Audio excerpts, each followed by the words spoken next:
मोनदों खारन आन्दलन समायावबो आं बे धेमाजि डिस्ट्रिक्टआव आं सब समाय दायित्व मोनोमोन आरो बेयाव फैनानैनो आङो महिलाफोरखौ अर्गानाइज खालामदों लोगोसे हौवाफोरखौबो माने लानानै आङो आन्दलनाव बोरै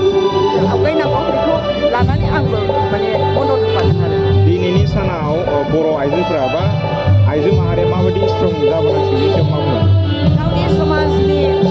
जिखुनु बेक्ति खालि आइजोल' नङा जिखुनु बेक्तिया माबा मोनसे खैफोदाव गोग्लैदोंबा